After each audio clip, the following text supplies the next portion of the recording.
sparadrap. J'ai une bétadine gynéco, je vois ça. Médicaments, compresses, bétadine. Dernière vérification au centre de secours de Saint-Priest avant le départ pour le Népal, prévu demain. Une équipe de 5 pompiers du SDIS, 69 et 300 kilos de matériel vont être acheminés à Katmandou, la capitale népalaise durement touchée par un séisme il y a 2 jours. On risque de se retrouver confronté, c'est ce qui fait tout le côté un petit peu stressant, à une gamme extrêmement large de pathologies. Il faut aussi penser à ces populations qui sont exposées aux intempéries, qui n'ont plus de toit, plus de soins, qui sont en rupture de traitement, et ce qui fait qu'on a besoin de se montrer le plus polyvalent possible.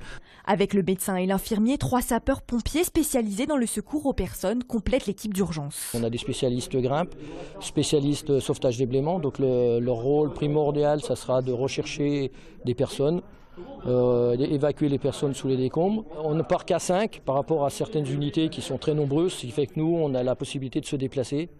On amène du petit matériel dans des caisses et ça nous permet justement de pouvoir aller là où il y a besoin et pas forcément rester au même endroit où on sera bloqué à un moment donné. Donc ça nous permettra de se déplacer en fonction des situations. Ces 5 hommes devraient rester jusqu'au 10 mai prochain au Népal. Pour le moment, le séisme a fait plus de 3000 victimes, dont 2 Français. Il y a bon nombre d'artisans et commerçants qui n'arrivent plus à vivre de leur travail. On réclame tout simplement d'être moins taxés et de pouvoir vivre décemment de notre travail. Le cri d'alerte des indépendants. Peu après 10 h ce matin, une cinquantaine d'artisans et commerçants ont procédé à une opération escargot sur la 6, une manifestation pour dénoncer la gestion de leur régime social, le RSI. On veut une réforme complète du RSI, un nouveau mode de calcul, des cotisations vraiment plus basses, comme 30% au lieu de 47%. L'année par exemple de 2015, on nous prend quand même sur 2013, donc si on a vraiment travaillé, on se fait plumer, c'est plus possible.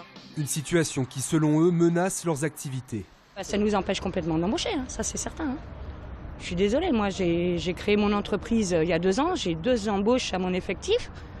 Après on ne peut pas me demander plus. Ce sera impossible au niveau de l'URSSAF, au niveau des cotisations, c'est impossible.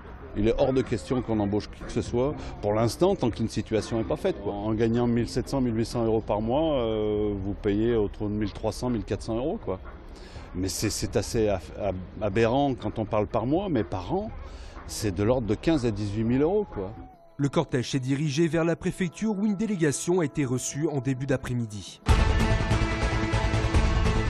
Renault Trucks va-t-il annoncer un plan social de grande ampleur? Un comité d'entreprise extraordinaire doit se tenir demain matin sur le site de Saint-Priest avec comme ordre du jour les perspectives 2015. Selon nos confrères du Progrès, 700 suppressions de postes pourraient être annoncées.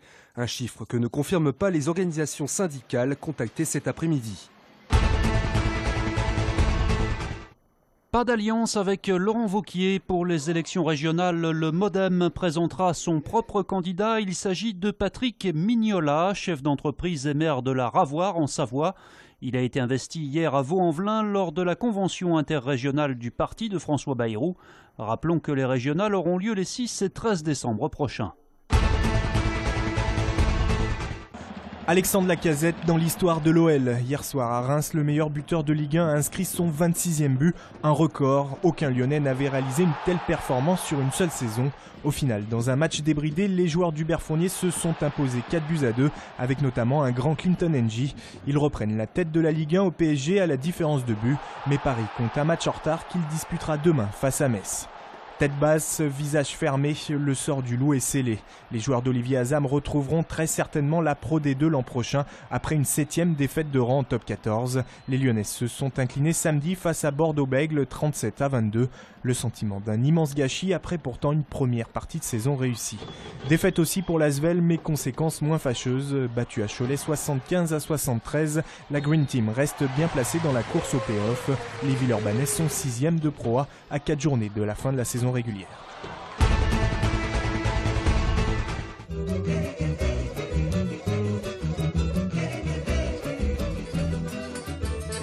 De la danse baroque, du hip-hop, une comédie musicale et même du stand-up. Le programme de la prochaine saison de la Maison de la Danse a été dévoilé ce matin. Comme toujours, Dominique Hervieux a choisi de varier les plaisirs. La danse sera présentée sous toutes ses formes. Il y a beaucoup de retours, comme justement les Brésiliens Grupo Corpo, Maggie Marin revient avec Maybe, Cloudgate, donc des compagnies très connues déjà et qu'on a plaisir à revoir. Et puis d'un autre côté, il y a 20 nouveaux. La ville de New York, à travers notamment ce spectacle de l'américain Cal Abraham, sera à l'honneur au mois de novembre.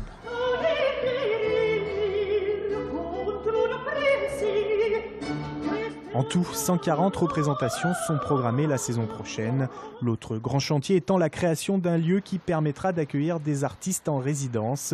Le projet d'une nouvelle maison de la danse à Confluence est lui définitivement enterré. Un lieu de création, donc où les artistes pourront être au travail, en train de créer, et qui pourra accueillir aussi 600 spectateurs. Donc c'est en cours. Pour l'instant, on ne sait pas où encore dans Lyon. Cette saison, la Maison de la Danse a attiré 142 800 spectateurs.